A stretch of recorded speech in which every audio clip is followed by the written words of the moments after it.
from Watson Brown and Gary Gibbs on the sideline. 3rd down, about 15 to go.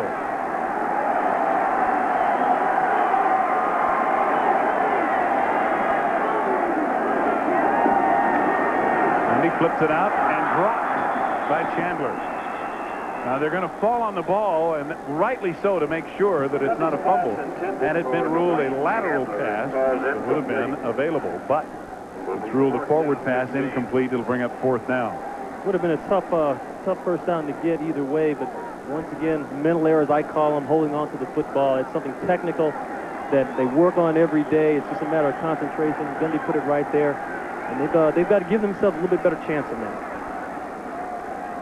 Scott Blanton will come on for another field goal attempt. He's made 15 in a row now after his first quarter shot. This one will be a 34-yarder. Alfred the holder. Blocked. It won't make it because it looked like Aaron Glenn, number 31, got in there and got a hand on it.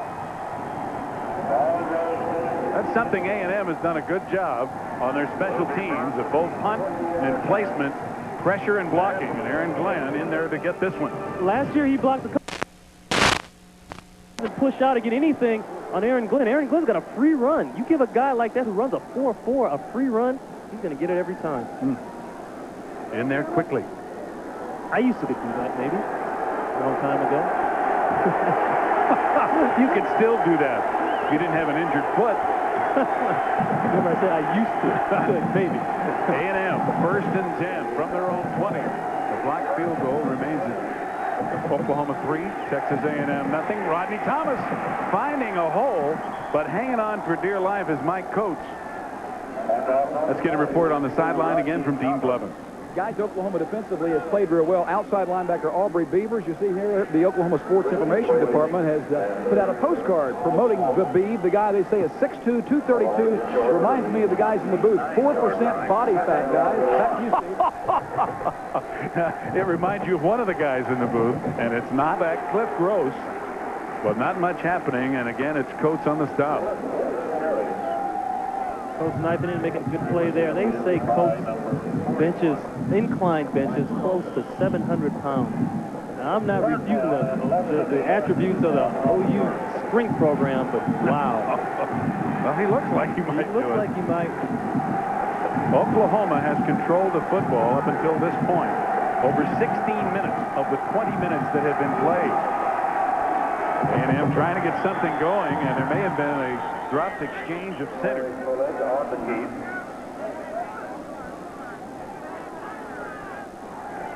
A&M retaining possession. Corey Pullick on the bottom of that pile. When you're 200 pounds and you got the 300-pounders on top of you, all you want to do is get out. It's amazing there was any ball movement at all. Sure didn't look like any from this angle. Right at the line of scrimmage. You see Colorado all over Baylor in the 3rd.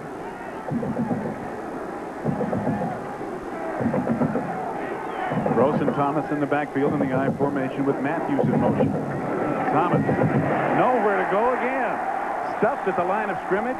Joe Correa and Mike Coates combining on the stop. Well, this is game 2 of a triple header, so later tonight you'll be able to see in prime time the defending Pac-10 champion, the Washington Huskies, going back east to the Big Ten to take on number 16 rated Ohio State. 7 o'clock tonight Central Time right here on ABC Sports. Game 3 of our college football triple header this Saturday. 2nd down 10. A&M still at the 30. Bullock just does get it away, and it's incomplete, intended for Cliff Gross, the fullback. Perfectly timed as the play in the secondary. Well, first of all, I think John McGee might have tipped the ball, but Mario Freeman was right there at the same time that the ball got to Gross. Freeman filling in now for Tremaine Green. Does a good job of buzzing out to the flat to get on this guy. Ball wasn't going to be caught anyway, but he's right there. John McGee, linebacker blitzing, getting a hand on it, and Freeman with excellent coverage. So it is 3rd and 10 for Corey Pullick and the Aggies.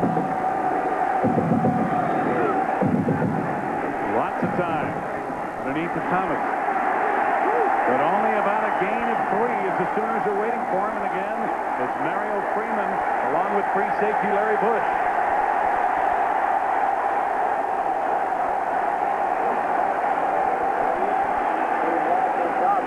A&M better be careful now. They don't want to let the Sooners get too much momentum down here. See this crowd starting to come alive, and that's one thing RC said he wanted to do is keep the Oklahoma fans out of the football game. James Bennett the punt. Darius Johnson back in his block. Oklahoma blocks and takes over inside the A&M 25. Jawan Penny.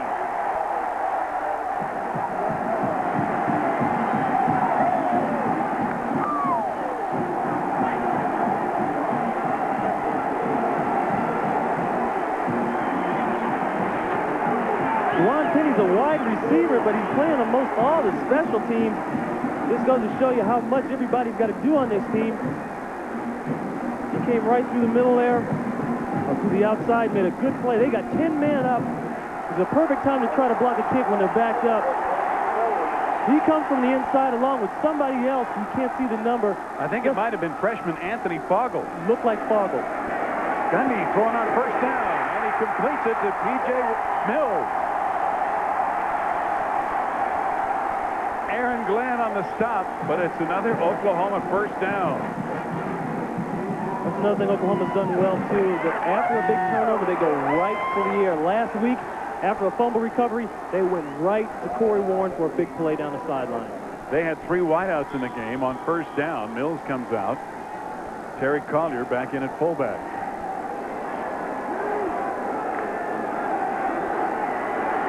First down right at the 10.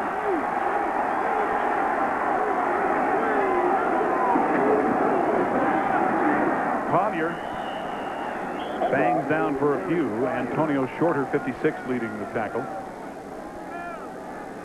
And Gundy off to a good start. Not bad, but you know, that's actually better than it looks because we've had 3 or 4 drops. I think you're right.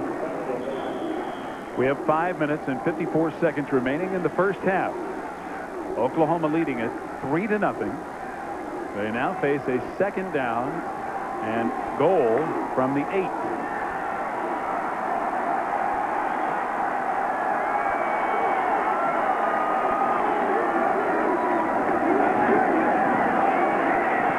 Complete touchdown.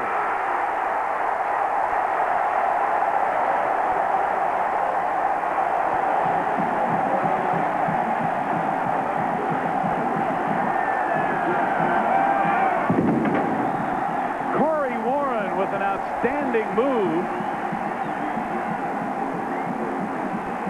Twins formation to the left side. Warren's going to come down the field and just do a stop route, hook up right in front of the goal line. Gundy throws a bullet. It is right on. Hard play for the corner to stop. He's got no help inside. He was inside where he's supposed to be. But Gundy, like we said, he's got that quick release, and he threw it there. Flatton on for the extra point. It is good. Corey Warren has caught 3 balls for 30 yards, and that touchdown from 8 yards out that gives the Sooners a 10-0 lead with 5.5 minutes remaining. Andre Williams on the play here. He's got nothing else he can do. He's playing off and inside about 5 yards. Warren's got great speed. He stops, makes the play, touchdown. You would think that if you took the teams away on the left side, you tell me, based on the past, who would be A&M and who would be Oklahoma. Well, I think Watson Brown may be the story of the first half with this new look offense. It is working. Like you said, Ron, I don't know what I'm going to come out in. I know A&M doesn't either. New backfield with Detron Smith, 44 at fullback, and Leland McElroy, 34, who has the ball at tailback. But nowhere to run. Boy, the Sooner defense has just been terrific against their side. John Anderson, the strong safety, up to support. There's no secret about John Anderson. He's going to hit you. He's a walk-on. Earned everything he's got here. A tough kid. They say he plays hit first and pass second. And that right there proves it. A gain of just about a half a yard, getting him 1. Second down and 9. A&M now with both Harrison and Matthews in at wide receivers. But the ball to McElroy, hammered at the line of scrimmage. Mike coach stood him up.